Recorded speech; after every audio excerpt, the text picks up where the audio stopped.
All right, this week on the latest episode of The Real Forecast, Cordell Martin and I sit down as we look at some of the contenders for Best Director, or should I say, actually, Outstanding Director and Outstanding Motion Picture contenders for the 22nd Annual Black Reel Awards.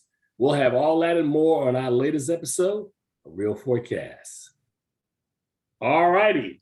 Welcome to our show, and I'm Tim Gordon, CEO and founder of the Black Reel Awards, and I am joined, of course, always on the Real Forecast by the nominating chairman or chairperson for the Black Reel Awards, Cordell Martin. How you doing, brother? Hello. Hey, man, I'm back, and I always love doing this, man, because the Real Forecast, as I said earlier, gives people an opportunity to peek behind the curtains to look at some of the difficult choices that members of our Black Reel Award Voting Academy and other guild members have to deal with on a year-to-year basis. So this episode, we're going to look at, as I said, outstanding directing contenders as well as outstanding film contenders. So let's dive right in it, man. And as Cordell is apt to say, show us the top 5 contenders for outstanding director. Let's kick it off. An eclectic bunch. I see. We got somebody that made the cookout this year, huh? Very nice. Very nice. All right. Well, let's break it down and talk about these because these are some good ones. So let's take a look at who we leading off with. All right. Directorial debut. 5-time Black Reel Award nominated, 1-time Black Reel Award winning actress Halle Berry, now directing her directorial debut in Bruised, which I thought she did a very good job of telling this story, and her direction I thought was pretty good. I said to you, Cordell, when I watched it, and I will say it again, welcome back, Halle Berry. It's been a long time. We haven't seen her be up as a leading contender. Cordell, what were your feelings about her work in Bruised? Yeah, I thought this was a strong directorial debut by Halle. And then just in terms of why I put her as one of the leading contenders, once again, it's a film that's released on Netflix. So as we've been mentioning, accessibility. Also, we've seen a trend in where a lot of actors turned directors have been nominated in this category. So Denzel Washington, who won for Antoine Fisher, Nate Parker, who was nominated for The Birth of a Nation, Don Cheadle for Miles Ahead, and as of this year, Regina King, who won for One Night in Miami. So I think if that trend holds true, Halle could see herself in the top 5 in this category. Got you. I absolutely agree, man. So who else do we have, man? Oh yeah, now here's another good one. Nia DaCosta, one Black Reel Award nomination, but her take on Candyman I thought was absolutely fantastic. The first one, more of a slash and gore film. This second one, also executive produced by Jordan Peele, is more of an ode to gentrification in Chicago and how over time, how they balanced, I thought, using just enough elements of the initial film from 1992 into this story with an appearance by Tony Todd in the third act, which I thought worked really, really well. Nia DaCosta is someone whose work is continued to resonate, and I am glad to see that you have her as a leading contender. And she's somebody whose work I've enjoyed, even though she hasn't put a lot of it out. The stuff that she does, I think is well thought out. It is well orchestrated and well executed. So that's my thoughts on Nia DaCosta. Where do you sit on her, and why did you make her one of the 5 contenders this year? Yeah, so interesting fact about Nia. She was one of our previous nominees for Emerging Director. So it's kind of good to see her trajectory going from like a breakthrough award to now one of the main directing categories. The reason why I put her as top 5, as you mentioned, with Jordan Peele and his just visionary mindset in terms of just reigniting the horror film and genre as a whole and making it more socially relevant as opposed to just a normal slasher film. I think she kind of fell into that same lane with Candyman. And because of that, I think the voters will honor her with a nomination in this category. No, I absolutely agree, man. You're right. I mean, I think you hit the nail on the head that her trajectory continues to ascend. So who else do we have in this category? Yes, we have another potential contender who was nominated for Emerging Director a couple of years ago as well, Ronaldo Marcus Green for King Richard. Now, Ronaldo Marcus Green, this is just his third film, his third feature. You've seen that he's already received 2 Black Reel Award nominations. King Richard is a movie that I think with the this year, the push to make sure that there are 10 nominees, I think King Richard is going to be an Oscar nominee this year for Best Picture. And I think that his work is strong enough, and I would love to see him get a Best Director nod from us from this. But again, I think you're absolutely hitting the nail on the head that I think he is in a very good position. The film is a crowd pleaser. It's got a tight cast. Everything about this film works. Why not reward the visionary behind the camera who was there to put it all together in Ronaldo Marcus Green? We've honored him in the past or nominated him for his work in films like Monsters and Men. What else did we nominate him for? Was it Monsters was the other one? No, Monsters and Men. He was nominated for Independent Feature and Emerging Director. Okay, got you. All right, so what do you have any thoughts on Ronaldo Marcus Green? I think he will be a strong contender. Just to your point, with King Richard being an Oscar favorite this year and a favorite, hopefully amongst our voters, I think he'll kind of ride that wave in terms of that nomination. Interesting fact: out of the films that have won Best Picture at our awards, 10 of them have won Best Director. So, wow. Yeah, so that's a very significant stat to kind of monitor if you're following our awards in terms of who will be potential nominees for Outstanding Director. Now, So just did you say 10 directors of the 20 films that have been nominated, like 50% have won Best Director? yes, so out of the 22 films that have won Outstanding Film, 10 of those also won Best Director. Oh my God, man. Yeah. Whew. Yeah, That's a pretty so significant number, man.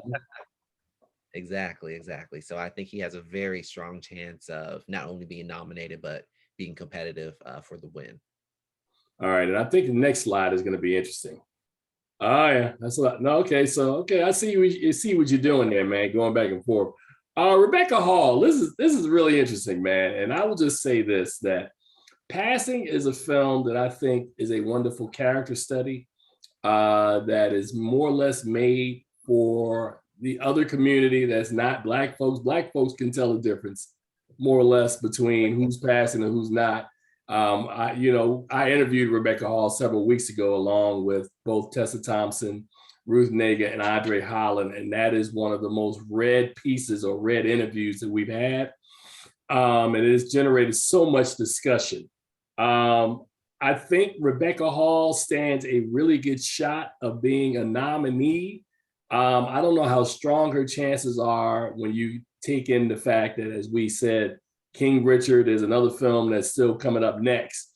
That I'm not sure if either of those films, this film will beat out either of those 2 films for Best Picture. But I think Rebecca Hall, it's a very interesting, welcome to the Black Reel Awards, Rebecca Hall. Welcome with your film, and we hope to see you produce some more work. Cordell, do you have any thoughts on Rebecca Hall and her potential candidacy?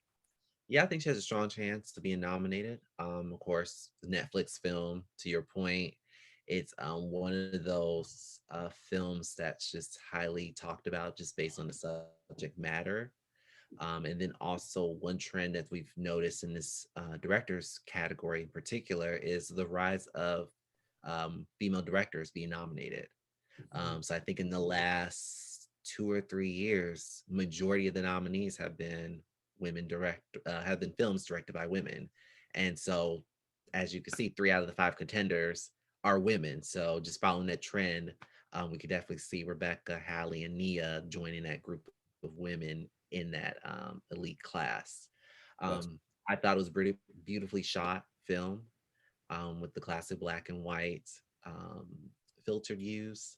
And I think on top of that, I think passing will be a potential leading nominee. I think Rebecca will also get an emerging director, as this is her directorial debut, as well as a nominee for screenwriting as well. So she could be one of those multiple nominees come nomination day next month. Got you. You know, and looking at her, yeah, man, it's a very interesting that whole monochromatic sort of look of the film. I thought worked well. Very slow and deliberate, and she unspools based on the 1929 Nellie Larson novel Passing. So yeah, I mean, it's very interesting, and I think for the popularity of the film and the accessibility, it probably will. She stands a strong chance. I'm not saying it will or it won't, but I think she stands a strong chance. But this next film, yes. This next director, yes. James Samuels, one previous Black Reel Award nomination. This year he's back with The Harder They Fall, which is funny because I remember when they announced they were doing this project, the first thing I thought of is that the same dude that made They Die by Night back in 2011? I saw that thing at Urban World, and literally it is. It's all the same characters from that film into this film, except that they're different people playing it. So out is Michael K. Williams, in is Jonathan Majors. Out is Blair Underwood, in is Delroy Lindo, and on and on. Giancarlo Esposito, Rosario Dawson, Erykah Badu. He had like a who's who cast back in 2011. He has a who's cast in 2021. The Harder They Fall is probably one of the most distinct Western experiences I've witnessed in many years. And I love the fact that it's probably the first Western that we've ever seen with African Americans or Black people that wasn't about, race and the man trying to hold us down and we got to get revenge on the man. It was a story about two guys, and I'm not going to spoil it in case you haven't seen it. About a story of two guys leading two different gangs with two different motivations. The Nat Love gang versus the Rufus Buck gang. Regina King, Zazie Beetz, Lakeith Stanfield, Jonathan Majors, RJ Seiler. I'm trying to think. I'm leaving a couple of names out, man. Delroy Lindo. It is an amazing cast. Very well done. Danielle Deadweiler. And I'm forgetting the guy that played Jim Beckworth. Oh, was it Dion Cole? No, Dion Cole was the man. But I'm saying, yeah, but just an all-star cast. I'm leaving out a name, but trust me, this is not the last time we're going to talk about The Harder They Fall. So we will have plenty of time to get all this stuff right. This film right here, along with King Richard, these two are going to fight each other for this prize this year, and I'm just anxious to see it. James Samuels, you're gonna have a busy award season, brother. That's all I can tell you. All right, so Cordell, what are your thoughts on The Harder They Fall? I mean, to your point, I think it's definitely going to be between James and Ronaldo for Outstanding Director. I think with The Harder They Fall, I think it's a more directorial achievement if I had to choose between this film and King Richard. Also with him focusing on a genre that we really don't get to see ourselves portrayed a lot in the Western genre, I think will really help him kind of put himself in that front runner position. As we've seen, with Jordan Peele winning Best Director for films that were centered around the horror genre. We saw Ryan Coogler win for Black Panther, in the comic book genre. So now that we're getting opportunities to kind of expand our horizons across different genres, I think this will help the case for James Samuel for The Harder They Fall. And another thing about James, he could pull a Rada blank and be nominated in several categories, not only as a director in this category, an emerging director. He also wrote the screenplay. I Did think the he's also music? did the music, producer. He probably helped co-write some of the songs on the soundtrack. So he could be looking at, 5 to 7 nominations. It could tie with Rada Blank for the most nominations in a single year. So James Samuels, congratulations, you man. I mean, it's one thing, Cordell. You and I talk about this a lot. That there are tons of people who have great ideas for films, and then there's some that execute them well, and then it's not edited right, or it's too long, or there's something you lose it in the last third act of the film. James Samuel, from start to finish, makes the stylized Western that the Black folks look beautiful in it. The cinematography is beautiful. The music is outstanding. The acting is top notch. Everything about this film works really, really well. So I'm looking forward to seeing James Samuel's name a bunch of times announced on December the 16th. I'm just saying, we have nothing to do with it. It's just a gut feeling we have. All right, so Cordell, who are the spoilers that you think that can take out any of these 5 main contenders? Wow. Okay. Seen all of these, except for Journal for Jordan, which is not screened yet, but Needle in the Time Stack with John Ridley, I thought was strong. The Guilty by Antoine Fuqua with Jake Gyllenhaal in the lead, I think is pretty well done. It's a typical Antoine Fuqua, heavy testosterone, sort of in-your-face story, which is what Antoine Fuqua does. Liesl Tommy with Respect coming out the box. I think Jennifer Hudson is super strong in that. Not so much the direction of this film. I'm just saying, if you asking me. And Jan, how do you pronounce her name, Cordell? Oh, Miss Bravo. Yes. Yeah, I don't want to mess it up, but let me just tell you this: if I can't pronounce her first name, her work in Zola is strong. Zola is strong. The lead actress is strong. I thought the story, the execution, this is a strong indie contender. I thought Zola was really well done for Miss Bravo. I did. So, Cordell, you got any feelings on any of these other guys? I can't speak to Denzel Washington for a journal for Jordan, but I do know from looking at Antoine Fisher, from looking at Fences and some of the other things that Denzel has done, that he has a certain style of storytelling, which I think is effective. I'm not sure if that style can take out any of the other 5 that are in there, despite the fact that Michael B. Jordan is Michael B. Jordan. Denzel Washington is Denzel Washington. I guess the weakest link, and tell me if I'm wrong, of all the 5 contenders would probably be Passing. You'd have to jump over Passing, right? Because you're not going to take out The Harder They Fall. You're not going to take out King Richard. What else is in that category? Is there any other film that could be? I would say Bruised out of the 5 that I picked would probably be. Ooh. Halle Berry's Bruised?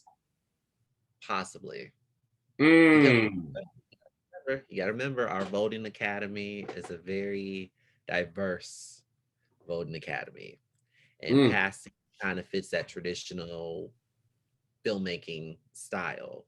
With Bruce, I think people might gravitate more towards Halle's performance versus her directorial achievement.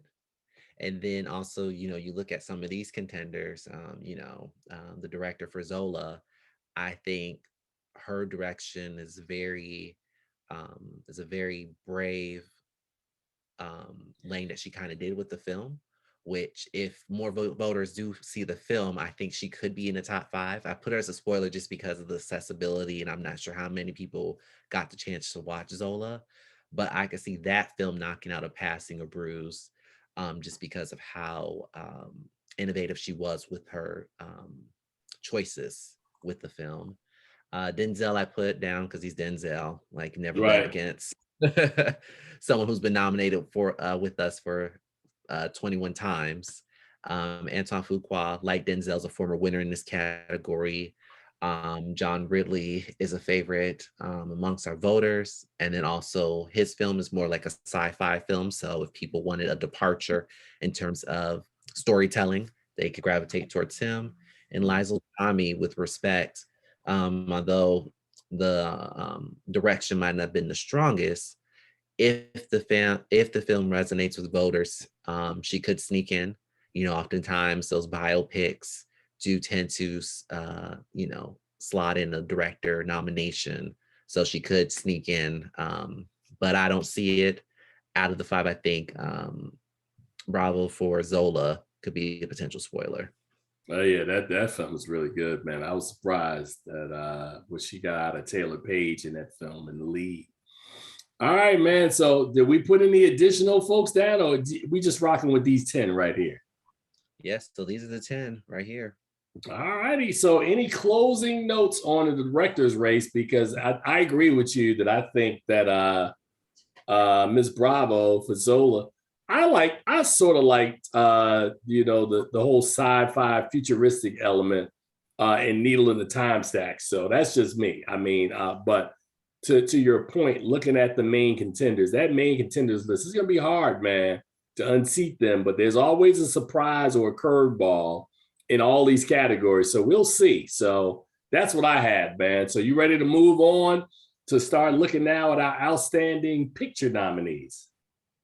Yeah, just one note before we close out with the director category is that if those 5 leading contenders do become the nominees, it'll be the first time in I think a few years where it will be all first time nominees in this category. Wow, Because go every back. Let year me see that. Let me see that slide again with the 5. So these are, wow, you're right. We've never did all first time directors before. I mean, it's been a while because I mean, the last couple of years, you had your Barry Jenkins nominated, Ava DuVernay, Steve Wow. McQueen, Coogler, so on and so forth. So at least Spike Lee as another person. So every year we at least had a former winner nominee nominated in this category. Wow, great. Yeah, the more I look at this, man, Green and Samuel, 1 and 2, man. I mean, or 1 and 1A, but they're gonna fight it out, man. So, all right, Cordell, take us to our outstanding picture nominees right now. Let me take a look at some of these guys. And I hated to have you go back through the slide, but that was really good. All right, so now we're going to go and transition to outstanding picture. And as I mentioned, with outstanding director, out of the 22 films that have won in this category, 10 of those won Best Director. So that kind of played into how I determined who was our leading contenders and spoilers. All right, let's take a look at them, man. Wow, leading contenders: Bruise, Pass, and the Harder They Fall, A Tragedy, Macbeth, King Richard. Very interesting. All right, let's go because I want to talk about this. First up is Bruise, distributed by Netflix. There are all your producers there. Halle Berry is the star and director of this film. You heard me say it earlier when we had her in there for outstanding director. This is her directorial debut. Story of Justice. Jackie Justice, who is an MMA fighter from Newark, New Jersey, who years earlier had a title shot as she came into the ring 10-0 and escaped from the ring, and she kind of went into hiding for several years until she reemerges with a new opportunity and a new shot in this Rocky-esque Creed-like kind of MMA drama, which I think Halle Berry stars as a character. The original screenplay for this film was written for a young 20-something Irish woman, and Halle Berry is twice the age of that character.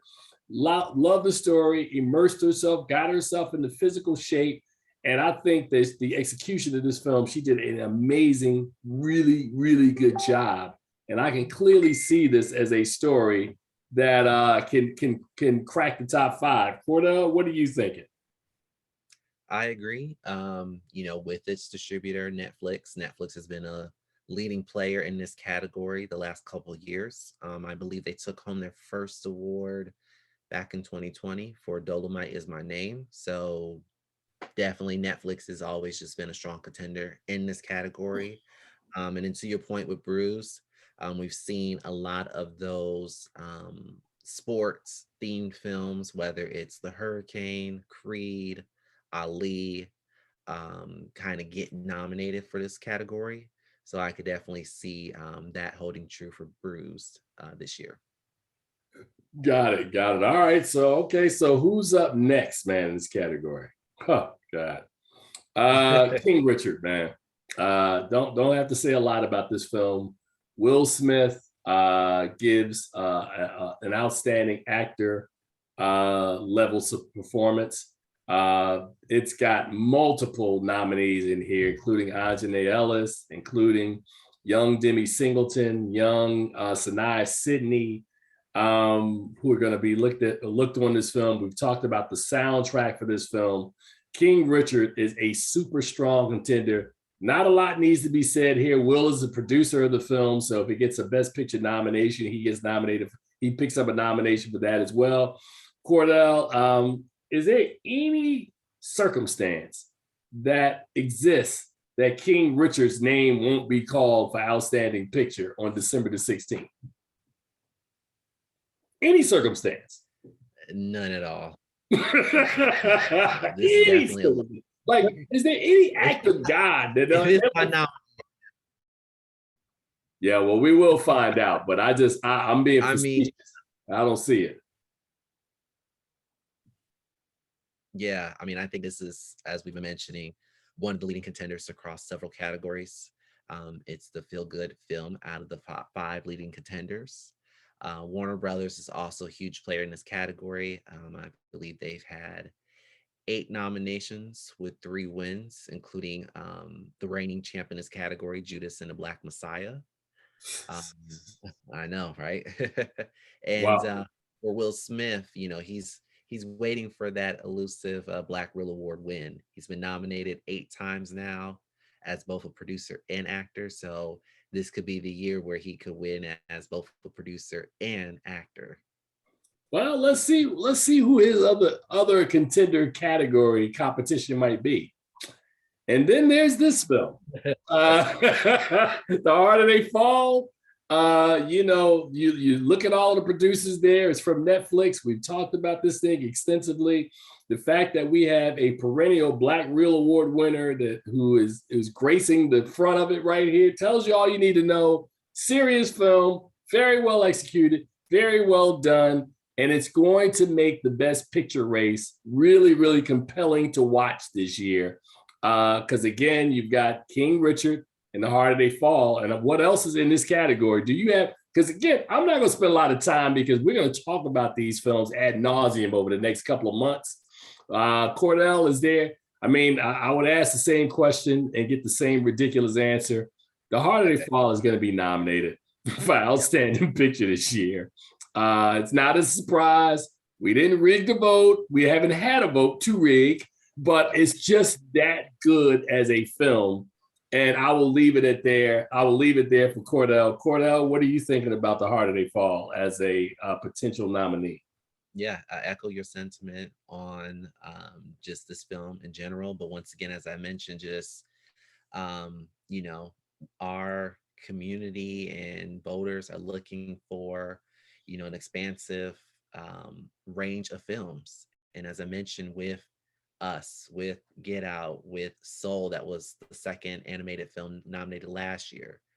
We're looking for films that tells our stories in unique and diverse ways. In The Harder They Fall, with capitalizing and going into the Western genre, that's something that we need. We need to see, you know, different stories. And so that's going to really play well with The Harder They Fall in this category. Sean Carter will be, I think, probably one of the few musicians to be nominated, if it is nominated, for a producing award in this category. James Samuel, who we mentioned for the director race, that's going to be a name you'll see a lot coming up for nominations. And James Lasseter, he's been nominated, I think, 5 times in this category, has not won yet as a producer. So this could be the chance that he wins if nominated. Well, he is Will Smith's producing partner. So you just said Will Smith is over 8. James Lasseter hasn't won anything yet either. And let's not forget the last name that you didn't mention, which was Lawrence Bender, who worked and cut his teeth working with Quentin Tarantino in films like Pulp Fiction and some of the earlier things that he done, I think Reservoir Dogs as well. So The Harder They Fall has an all-star producing team, has an all-star lineup. It's a formidable contender. So who's up next, Cordell? Another Netflix film. Hey, man, again, the great Nina Yang, Bon Jovi, Forrest Whitaker, the two of them are producing partners along with Margot Hand and Rebecca Hall. Passing, beautifully shot, beautifully cast, with Tessa Thompson and Ruth Negga, Andre Holland in support. Hey, man, this is a film that I think it'll be, if this does get nominated, it'll be the second year in a row. Well, actually, Tessa Thompson's Sylvie's Love didn't get nominated for Outstanding Picture last year, but Tessa Thompson has been a fixture in the race the last couple of years. So it's good to see her back again. I just like this film, and I think it's a small story, but it just does not have the electricity, the crowd electricity of a King Richard.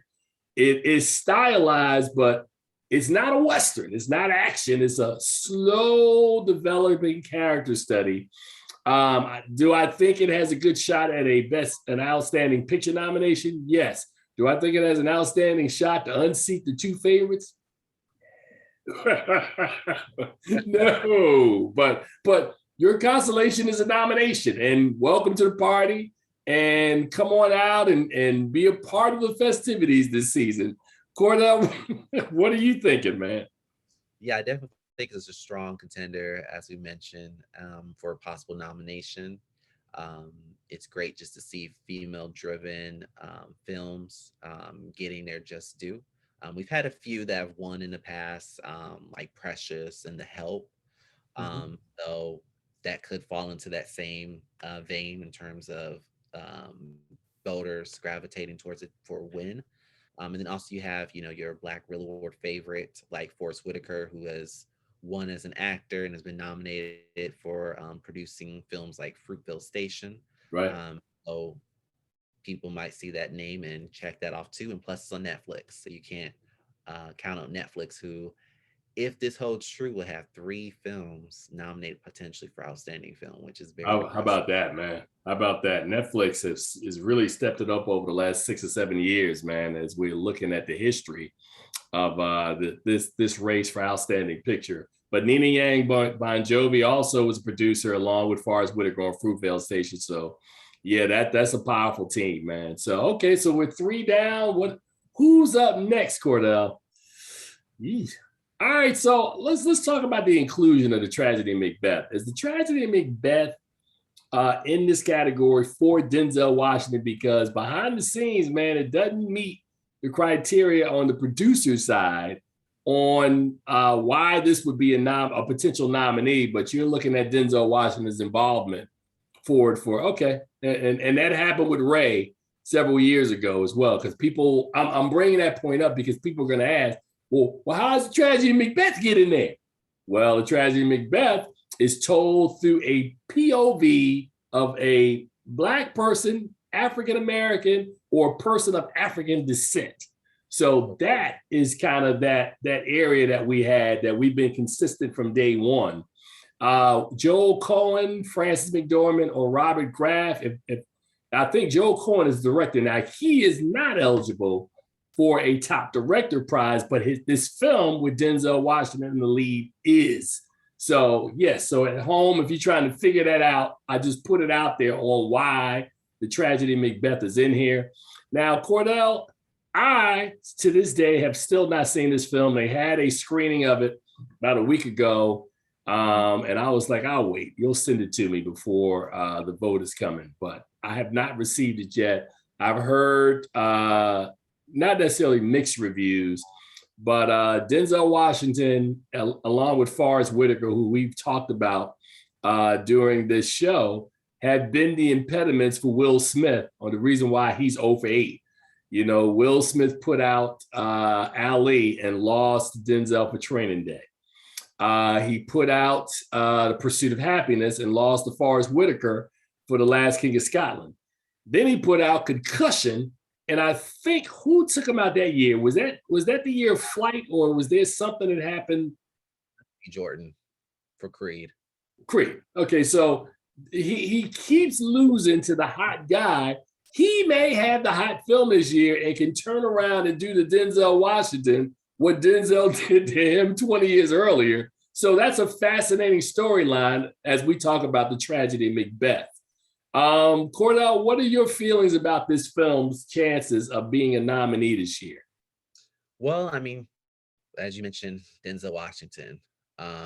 Anytime he has a film that's garnering a lot of awards buzz, chances are it's going to get nominated for Outstanding Picture from our awards.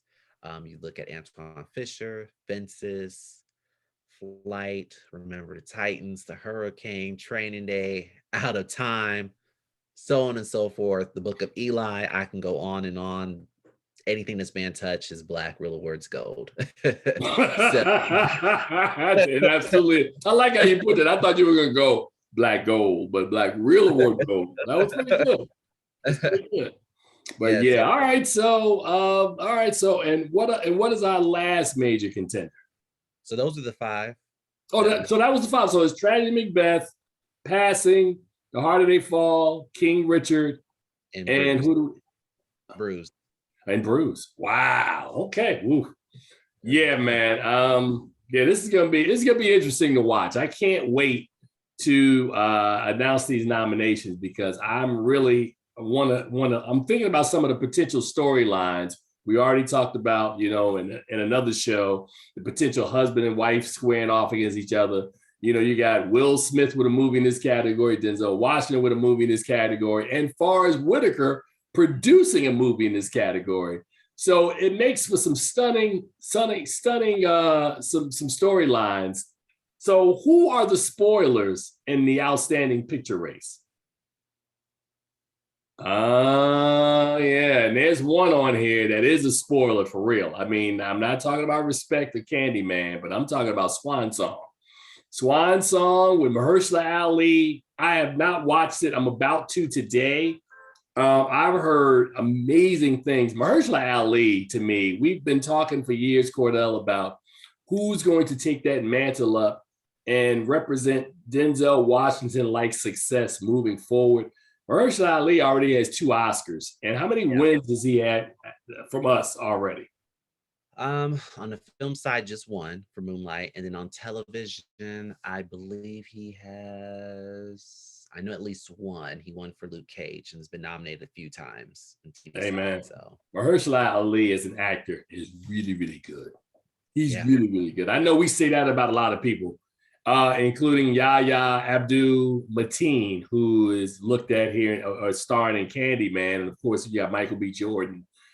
Jennifer Hudson, as we talked about earlier, is a Black Reel Award winner. It's a stacked category, man. And like I said, I think if there is a film that's vulnerable, Cordell, there's 2 that we've talked about, and that would be Bruised and perhaps The Tragedy of Macbeth. And if that happens, Swan Song could be a beneficiary because the Black Reel Award Voting Academy, they've seen Swan Song and they know the reputation, as I'm talking about with Mahershala Ali. Journal for Jordan is another one that is pretty interesting because how ironic would it be if the Denzel Washington directed film got in over the film that Denzel Washington starred in? That'd be funny. That would be funny. So, Cordell, do you have any thoughts on these 5 spoilers that are in this outstanding picture category? Yeah, like I mentioned earlier that, just looking at the different genres and storytelling, you can see like we have various different genres represented with these spoilers that could play a part in the top 5. You look at Candyman in terms of just the horror genre, Swan Song, which I think it's more of a sci-fi-esque film. In the Heights musical there, Respect, just your typical biopic. A Journal for Jordan. I think it's more of a romance type of film. Well, it's I don't want to give any spoilers away, but let's just say that the reason why it's called A Journal for Jordan is because somebody is reading something that somebody who's no longer there wrote to inspire the next generation. So again, I haven't seen it. That's just my best guess on A Journal for Jordan. That's kind of like your tearjerker type of film that Pretty much, man. You yeah. get King Richard and A Journal for Jordan, and you're like, oh my God, I'm so inspired yet sad. Yeah, so I think out of the 5, I think to your point, Swan Song could be the potential spoiler. It is coming out, I think in the next week or so, on Apple TV Plus. So a lot of people get a chance to watch it. And as we've seen in the past couple of years, those late entries tend to be the ones that dominate come nomination and ultimately for the win. So look out for Swan Song. That could, I think, if it knocks out a film, possibly bruised or passing. Right. But we shall see. All right. Well, I just want to let people know because I think we don't have any more like other spoilers in here. We've just gone through these. So interestingly enough, Cordell, we are literally next week is the last full week of the film year, and voting will begin the following Monday, not this Monday, but next Monday for the Black Reel Awards, the 22nd Annual Black Reel Awards, where the nominations will be announced on Thursday, December the 16th, in preparation for the actual ceremony that happens on Sunday night, February 27th, 2022. It is going to be a ride. And I can't, because again, I have a strong, sneaky suspicion that it's going to be about 2 or 3 films that are going to do really, really well this year. And just remember, Cordell, the record for the most Black Reel Award nominations in a year is who? Black Panther, 17. And 17, right? Okay, so I'm saying that for a reason because in order to get a lot of nominations in a given year, you need to have a film that's a crowd pleaser. You need to have a film that has an ensemble category that can be nominated across the board in a lot of categories. And to my knowledge, Cordell, there are at least 2 movies that fit that criteria this year. Am I wrong? Yeah, I would say definitely The Harder They Fall could stand a very strong chance in terms of I mean King Richard, but I don't think King Richard was written by well, that's true. That is true. And it was written by Zach Balin, and Zach Balin is not eligible. Despite the fact that the director Ronaldo Marcus Green is, where in The Harder They Fall, you got, I hate to use this phrase, you got black hands touching everything. They fall on everything, like the score, the screenplay, the direction, a cast of stars. Yeah, it's going to be interesting to watch. Yeah, and then also looking at our professional categories, I think The Harder They Fall will do well in terms of your costume design, cinematography, production design, editing, where King Richard might fare in 1 or 2 of those categories. Right. So, wow. Yeah, man. Well, it's gonna be something to see, man. Now, do we have any other forecasts coming up before we get to voting? Or have you forecast as much in the major categories as you want to? Yeah, I think we would probably talk a little bit about our professional categories. One of the exciting things this year is that we are unveiling a new category. So outstanding editing. So that'll be joining our cinematography, costume design, and production design. As we're super excited to finally recognize those individuals and their achievements in that field. So definitely we'll probably touch base on those categories and kind of shine a light as to who's leading in those fields. All right, so that brings our total amount of categories to how many this year? I believe 25, if I'm not mistaken. Got it. All right. Well, again, man, like I tell you, any other closing remarks, Cordell, before we get out of here after talking about outstanding director and outstanding picture contenders? No, just another strong group of potential nominees. Like I said, I just love seeing the diverse type of films. Like you just don't see one type of genre being represented here. I love how unique each story is, and it makes it for a very exciting race for us as we're trying to predict, but also for our voters who has to make those tough decisions come voting day in a couple weeks. All righty. Well, on behalf of Cordell Martin, our nominating chairman, I'm Tim Gordon, founder and CEO of the Black Reel Awards. And as we tell you guys always, please see something good at the movies. All we doing during the Real Forecast is giving you lots of suggestions of things to check out as you sit at home and prepare for what is to come, the shape of things to come. We'll have more of that along with some additional forecasts coming up. As we tell you guys in closing every week, please see something good at the movies, and we will see you guys on the other side. Cordell, thank you one more time for a strong forecast, and we'll talk to you guys pretty soon. You guys take care.